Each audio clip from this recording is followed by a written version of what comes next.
The tree of death because it's the tree of the knowledge of evil, right? Oh, you caught it. It's the tree of the knowledge of good and evil. The knowledge of good and evil.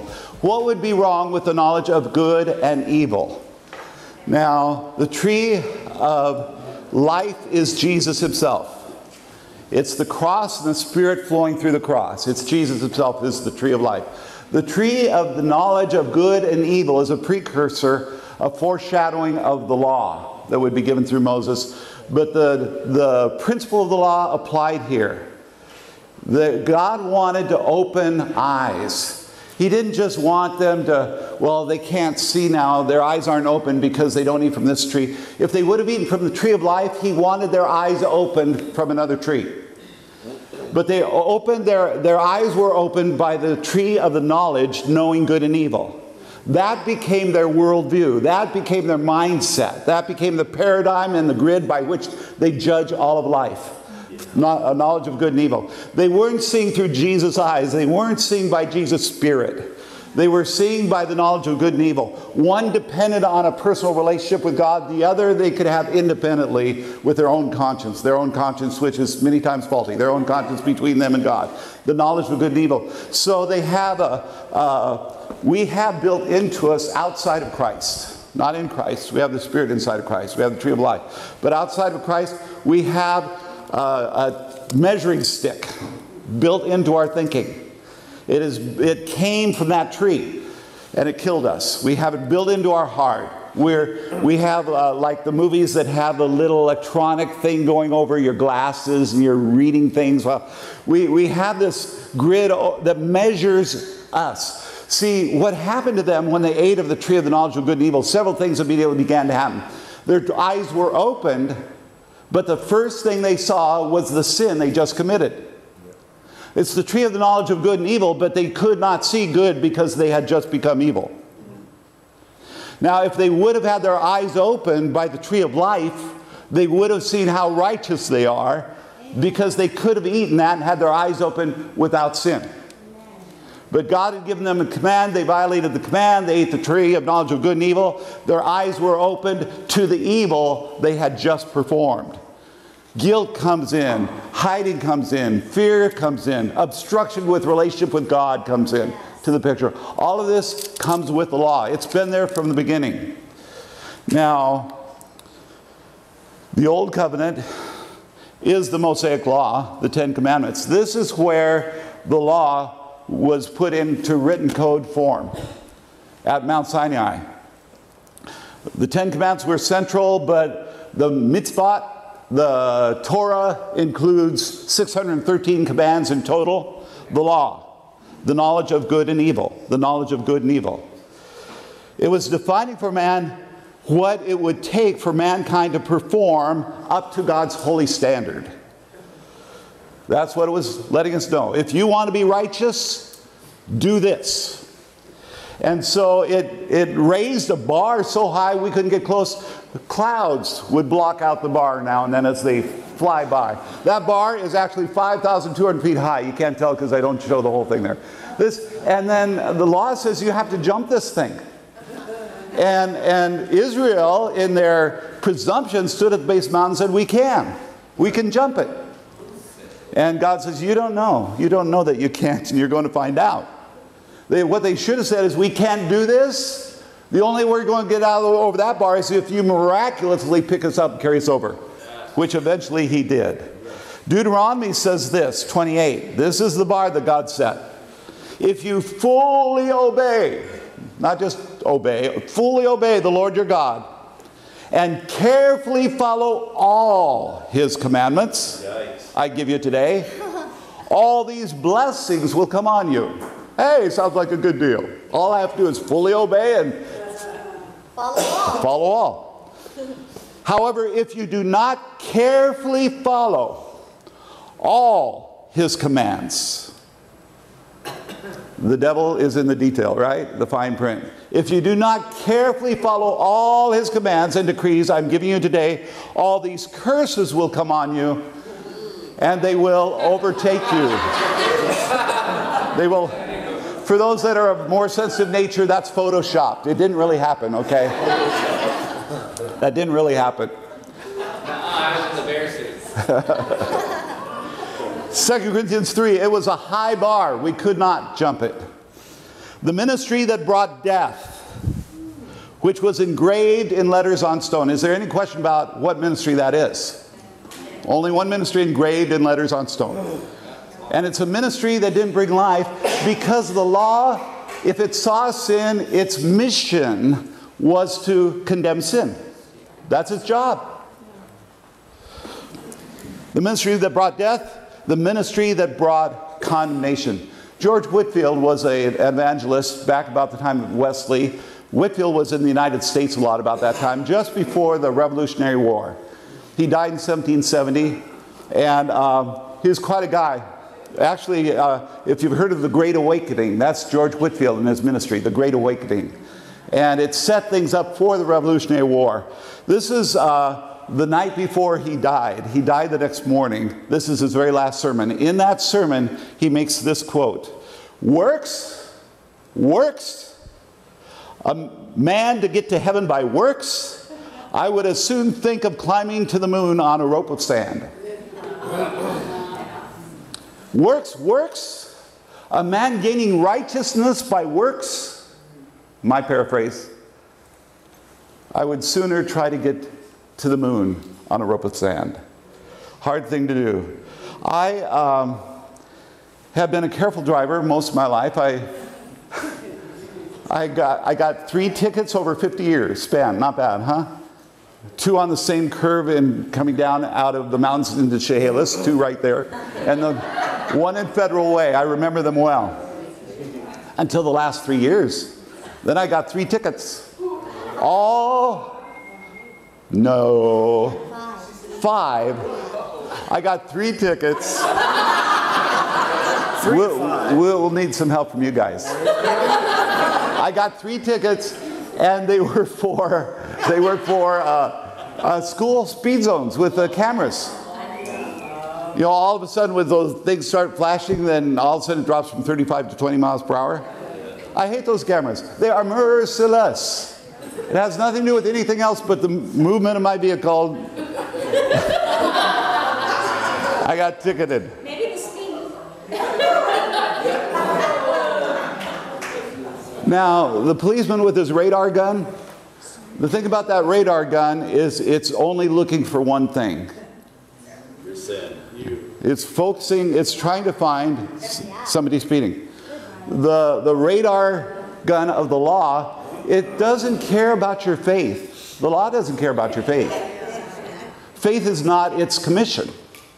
Its commission is to zero in on your work. That's all the law is focused on, is your work. So the law, because it has to, if there's any sin, even one, then it has to do this. It has to condemn you. James said this: if you break one piece of the law, you've just broken it all. So we didn't die, we didn't come under condemnation curse progressively as we sin more and more and more. No. As soon as we had one infraction, either in our behavior, if we didn't commit adultery, if we didn't kill anybody, if we had lust or anger in our heart, Jesus said the same thing. If we break the law at one point, if we don't fulfill all of the law, we come under the curse, right? Actually, we lost all righteousness when we committed our first sin in our heart and mind. We lost it all. We were condemned immediately when we committed our first sin. And there's nothing else the law could do because that was its commission. That was its job.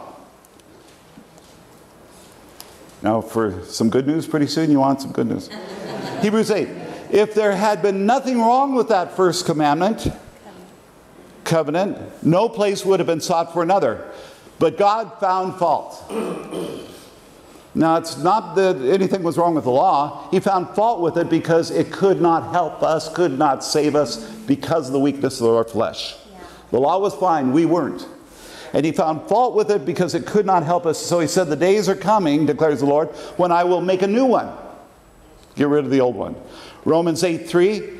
what the law was powerless to do because it was weakened by our flesh. That's the fault it had. That's the weakness it had. We were the weak link. God did by sending his own Son in the likeness of sinful flesh to be a sin offering. Christianity isn't about being a good person. Christianity is about Jesus. And he makes us good people. He was predestined before the world began on this mission. He was the writer of the law. He wasn't anti-law, he wrote it. He dove into the law when he came to earth, and he subjected himself to the law. He submitted to the law that he himself wrote. He was the first son of Adam, the first son of man that ever took on flesh to live life without the first infraction, outwardly or inwardly. Therefore, he was never under curse. If he hadn't died on the cross, he would still be walking the face of the earth today because there was no death that could claim him. He lived perfect law. He taught perfect law. He fulfilled perfect law. And then he seized on the law's own provision that says a kinsman redeemer can pay off another person's debt. One person, everybody doesn't have to pay their own debt. Somebody else can pay a debt for you. That's a law provision that Jesus wrote into the law. So Jesus prepared in going to the cross to make a lawful payment in a lawful manner according to the law itself. Right. He even, on the transfiguration, as he was getting close to the cross, he talked to Moses and Elijah, and they just all checked in together. The law and the prophets talking together, talking about his exodus, his leaving the earth, the death on the cross. And as soon as he had talked to them, he came down from the mountain, and he announced boldly to his disciples, I'm going to die. I'm going to suffer and die. Peter rebuked him for that. But then it makes a startling statement in my mind. It reveals a lot because I love his heart. It says that right after he announced that to them, he turned his face to Jerusalem like a flint. He set his face, I could see him squaring his jaw because now he was heading into the last lap and he knew it. He set his face to Jerusalem like a flint. Nothing and nobody was going to stop him. Now, I think, all we do with superheroes, I think there is a yearning in the heart for something noble. I think the human heart, these are cheap, imaginary characterizations of something that we hope could be true. The strong helping the helpless. The strong giving themselves up for the needy and rescuing them in the process. I can see when Jesus turned his face like Jerusalem to Jerusalem like a flint. This was the ultimate hero. In his spirit, the inside of him, I could almost see his hair blowing in the wind, just this dynamic heart that the world has never seen before. He was the champion. He's the ultimate rescuer. He's the noble for the helpless. He is the lover diving into the waters, the raging waters, to save his sweetheart, rescues her and perishes himself in the process. That's Jesus. That's what he was up to. He did not only not have to die, he made clear that this was the only rescue possible. He wanted his bride. Otherwise, he said, I could go anytime. The Father said I could stay and he would stop this. Right. He had his fingers next to the ejection button. He could have pushed it at any moment. Man, for me to go through a trial is one thing. For me to have a stop trial button next to me, keep that button away from me. But Jesus had that at his fingertips because he loved. He didn't want to go without us. It was all for us. And so we picture the whole 9/11 deal. He is the one that went in there and brought souls out and perished in the process. That's Jesus. I think the song I Can Only Imagine, powerful song, powerful words. I think, can you imagine with me when you and I, because we'll all be there, as surely as I'm here today, I'm going to get over on the other side and I will come up to you all in this service today because I'll remember really good. I'm going to say to you, I told you. I told you. We're all going to get there, and there will be one meeting. Can you imagine the first time where everything on earth, above earth, under earth, everything that worships God gets together for the first time? And now we are seeing Jesus as he is for the very first time.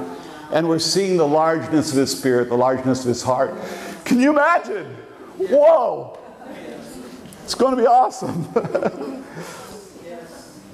He's the only lawful, uncursed son of Adam with no death sentence hanging over his head. And he paid off God's love, justice, by pouring out God's love. Fully satisfying in the process all of the law's righteous requirements. Right. Fully satisfying. He didn't weaken them. He left them strong. Paul made this statement, message that I'm giving you, it doesn't annul the law. It establishes the law. Jesus didn't set aside the law. He used the law. Right. And he ended the law through the law, by the law. He paid off our mortgage and he closed the contract. He satisfied the law's righteous requirements over our lives, paid off all of humanity's debt and fulfilled it, and the law said, I'm happy. It's been done in justice. Yes. One thing I just heard, I thought God was saying that, so quit trying to earn your blessing. Amen. Quit trying to earn a blessing. God paid for it already. Amen. Thank you, honey. He brought a legal end to the law. And once your payment was made on the cross, the law's once righteous assignment over your life to measure your works came to a screeching halt. Lawfully. The law was decommissioned on that cross from its assignment. The law was like a special counsel that won't give up. But Jesus retired it at the cross. Oh, well, going on. Colossians 2. Having wiped out the handwriting of requirements in ordinances against us. What does that sound like?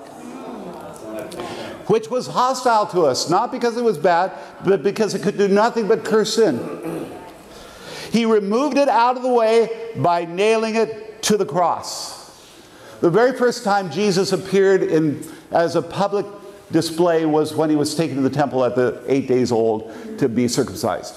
And so he's at the temple for the first time being displayed publicly.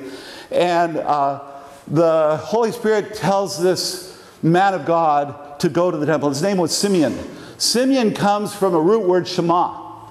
And Shema is actually traced back to Deuteronomy 6:4. It's the word hear or listen.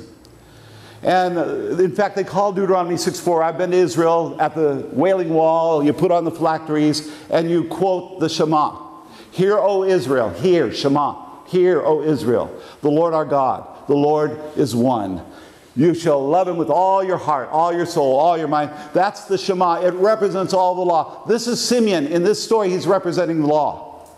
Two chief characters here in the temple. Simeon, law. Hannah, what's her name mean? Grace. Grace. Hannah means grace. So they bring Jesus in the temple, and Simeon comes up representing the law, sees the baby and says, oh God, finally, you told me that I would leave to see the coming of Messiah. And he holds up the baby and says, now you can dismiss your servant in peace. This is representing the law of Moses. It wasn't fighting Jesus. It had been declaring that he would come. And is saying, now I've done my job. Here's the Messiah. I can go home now. I'm finished. I've done my work. And Hannah, on the other hand, stays in the temple and begins to tell people. Grace stays and begins to share Jesus with everybody. Romans 10. Christ is the, say this word with me, and. It takes real deep revelation to dig into that word, find out the heavy. No, it's very clear, very simple. Christ is the end of the law so that there may be righteousness for everyone who believes. You can't have two at the same time, two different laws. Paul talked about the law of works and the law of faith. And they're opposing principles. He ended the law so that it's possible that believers could have righteousness. You can't have two at the same time. Galatians chapter 5, verse 4. You who are trying to be justified by the law. Stop it. Anybody here? Don't hold. Anybody trying to be justified by the law have been alienated from Christ. Doesn't mean Jesus cut you off. The word is katargeo, which means Christ has become, it means deactivated, unemployed, out of business. Christ has been deactivated. He's inoperative. When you're trying to be justified by the law, Jesus sits down.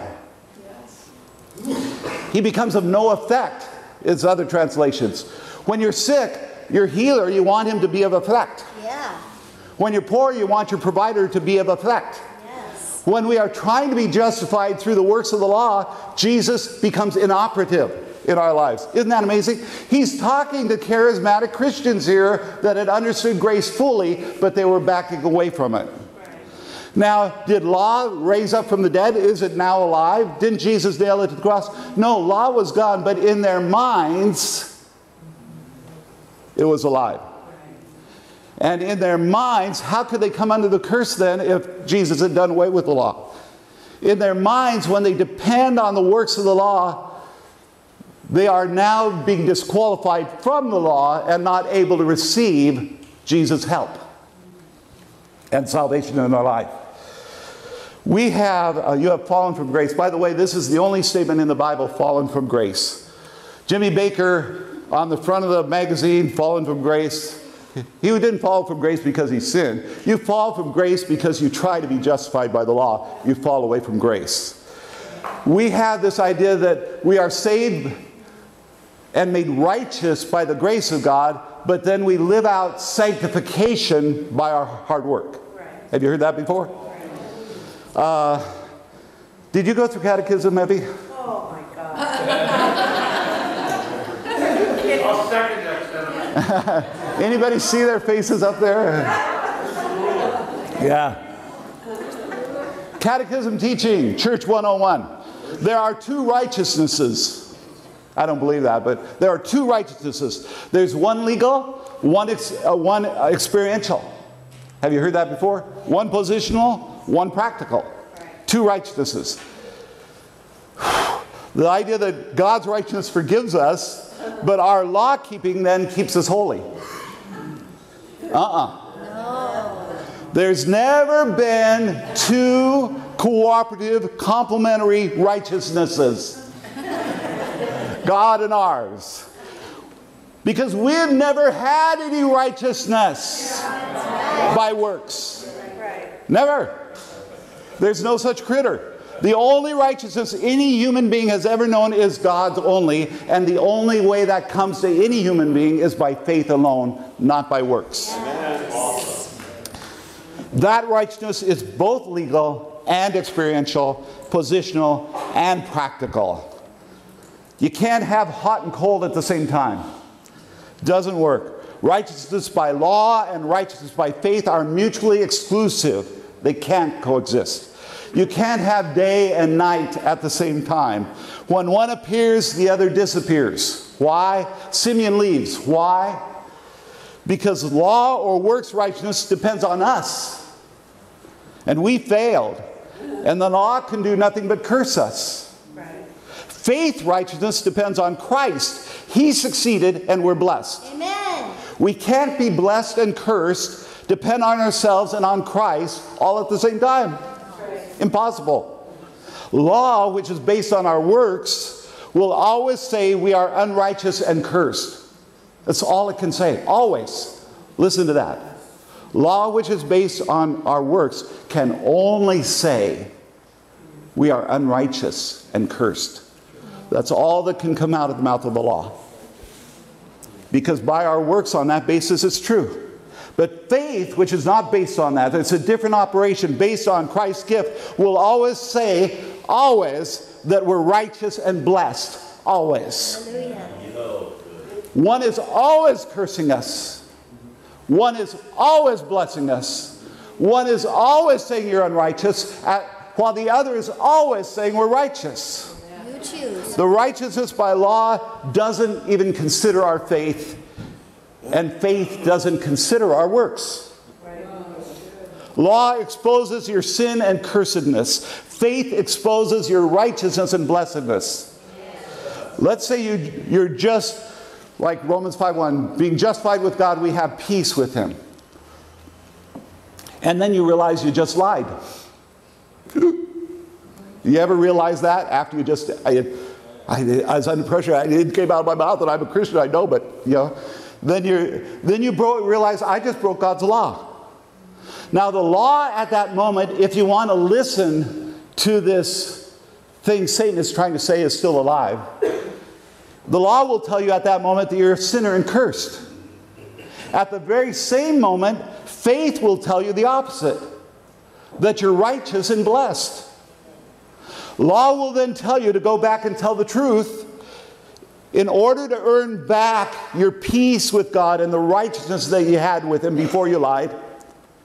And then you will have that righteousness and peace until you lie again. Or sin again. Or at least recognize that you're sinning. But faith will tell you to go back and tell the truth. Not to get righteous, but because you already are.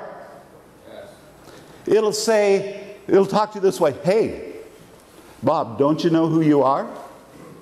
It's like Paul talking to the Corinthians about the fornication. Hey, don't you know you're holy? Don't you know that the Holy Spirit is in you? Don't you know who you are? That that's not you? You're not a liar. You're the righteousness of God. That's not your nature, Bob. So you tell the truth not to earn back a lost righteousness again, but to live worthy of the righteousness by faith that you had never lost by your lying. When somebody says, I have to get right with God, I know they are stuck in an Old Testament mindset. When somebody says, Jesus has made me right, I hear a New Testament mindset. Romans 7. If a woman's husband dies, she's released from the law of marriage and is not an adulteress if she marries another man. So, my brothers and sisters, you also died to the law. What's that mean? Is that true for everybody in this room?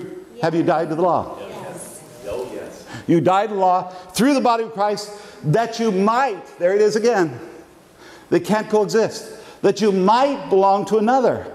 I talked to a fellow this week who knows of a sweet, precious person, but had been damaged in a marriage 20 years ago. The husband is gone, dead, gone. Decades later, she is tormented still. She has memories still. He's talking to her still out of the grave. He is taunting her. She can't get well. She can't get healed because of this dead husband. It's time to stop with the zombie husband, dead law communication. He calls you up and you know he's only going to say one thing. He's going to tell you how much you've sinned and how condemned you are as a result. And he's always going to tell you by the end of every call is whatever you're doing, it's not enough. You need to do more. That's all the law can say. It's not only your right now to hang up on him, it is now your responsibility to your new husband to hang up on that old voice. You've got to get that old husband out of your head. By the way, it was hard to find a zombie picture for you. I tried. I can't tell you how long it took. That abusive husband is dead. And we are glad, unapologetically. We're not only released from his negativity, but now we are honoring Christ by refusing to let him flirt with us. We put a restraining order on him because we have a new life in Christ. Galatians 2, I'm not going political here. Okay, Galatians 2:18. If I rebuild what I destroyed, then I really would be a lawbreaker. He's talking to people that were accusing him of breaking the law. He said, if I rebuild what I destroyed, for through the law, I died to the law, so that I might live for God. What he's saying is this, that if Canada had a law that said you can cross the border in the United States, but if you do, we have a law that you cannot come back across the border. I can legally cross the border into the U.S., but then I have to become a lawbreaker to go back. The law let me in, it keeps me in. Grace, by the law, lawfully, legally brought you into its domain. Yes. And now you have to break the law that brought you here to go back to Canada. You can't do it. We need a wall on the border. Yeah. I'm talking about the real one. The real border. Where most of us are borderless. I say, a lot of us don't understand. By faith, we have crossed into grace. And we are legally there. The law cannot cross this border into our sovereign territory without dying because of what Jesus did on the cross. That cross killed it. Resist Mr. Law's attempt to contact you. Trying to measure your relationship with God again by your works. Trying to rob your peace with God. Your standing with God. Trying to measure His blessing on your life by your conduct or performance. That's not allowed in this new home we're in this new land. This is the land of grace. Romans 3, verse 21. Apart from the law, the righteousness of God has been made known. We maintain the righteousness of God. By the law, our righteousness is proven false. Apart from the law, His righteousness is made known. We maintain that a person is justified by faith apart from the law, works of the law. God credits righteousness apart from works. Choris is that word apart. Separate, without any, independent of. Meaning not having anything to do with. As far as the east is from the west. You have been separated from that law. You have been separated from having your works measured to determine your faith. Here it is. The truth is that under the law, this is really our righteousness. It's been condemned. The best we have in there is a filthy rag. That's all we have. That's the truth. There's nothing but death here because the condemnation went in force as soon as there was one infraction. All of us have broken the whole law. We all had the same condemnation. Satan doesn't want us to know this, actually. He doesn't want us to know how condemned we really were. He wants us to think that we could still play the law game and might win.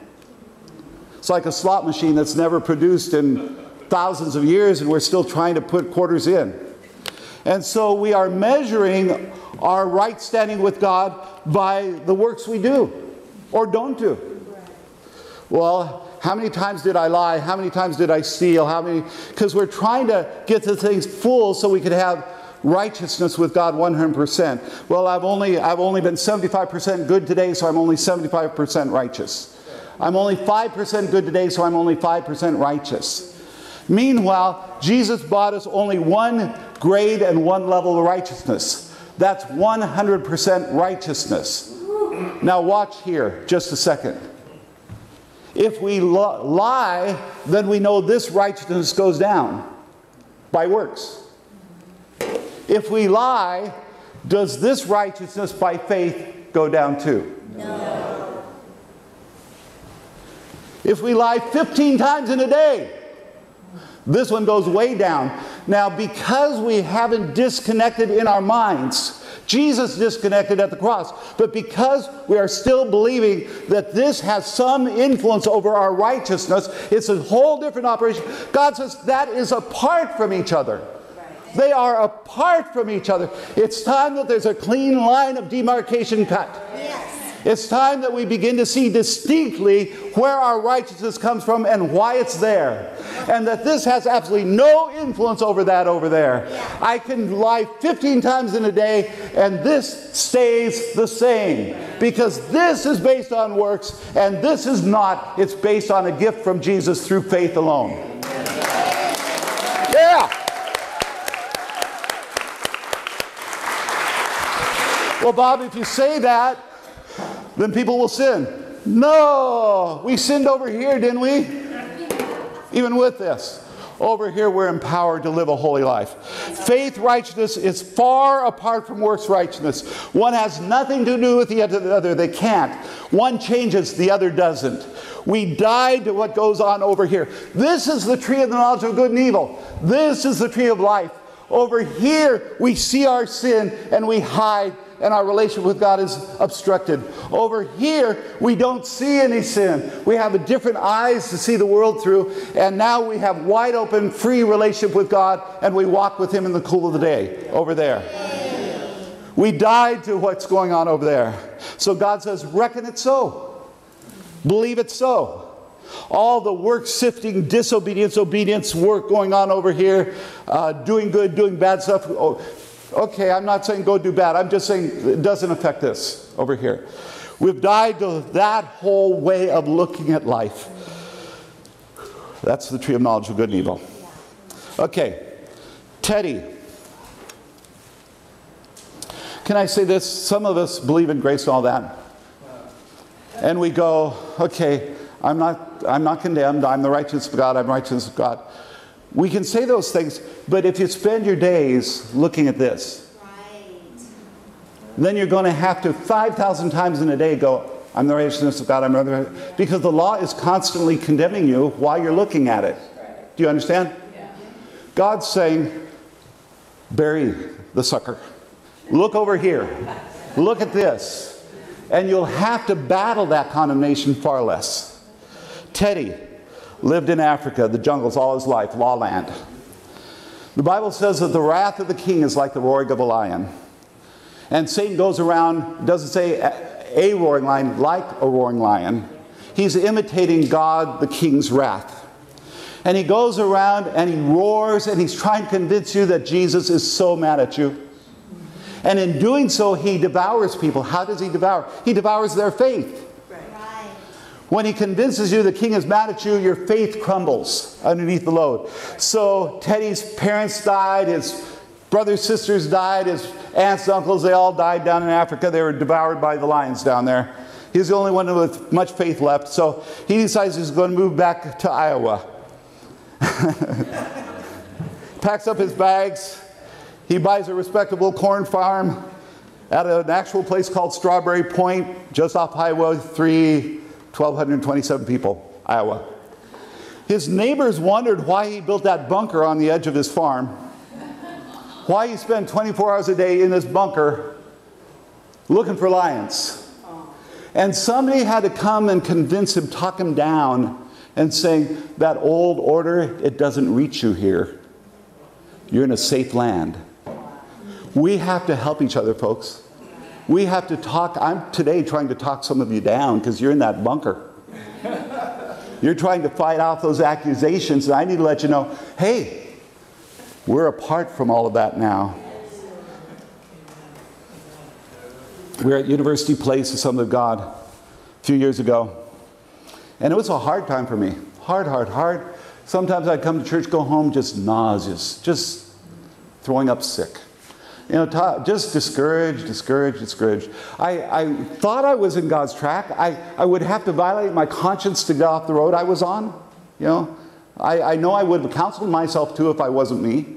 And so but man, everything I did seemed to be wrong. I couldn't seem to do it better.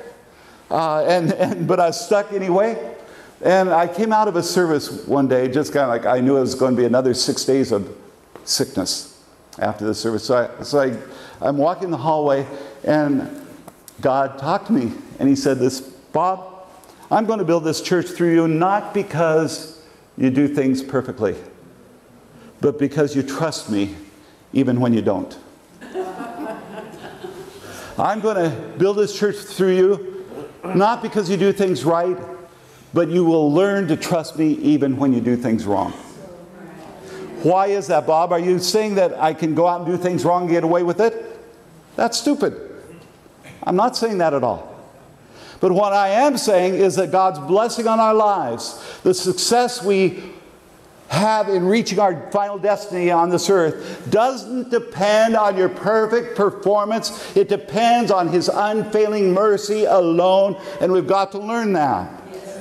We need a major paradigm shift. We need to see we've been taken out of the danger of the jungle life and relocated into a land of faith righteousness where we are legally free to ignore that voice. Amen. And its criticisms.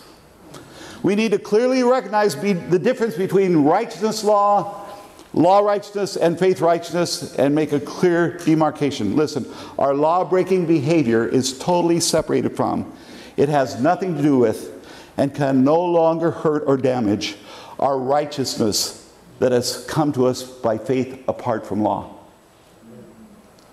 That's a strong thing if you don't know. That's a real strong thing being said.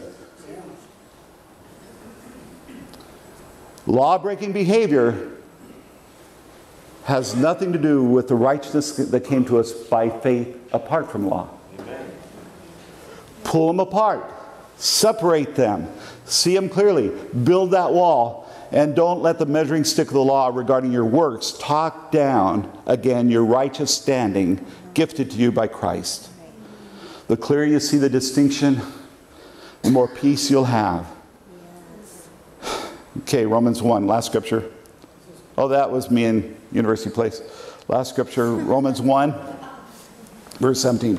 In the gospel, the righteousness of God is revealed. Whose righteousness?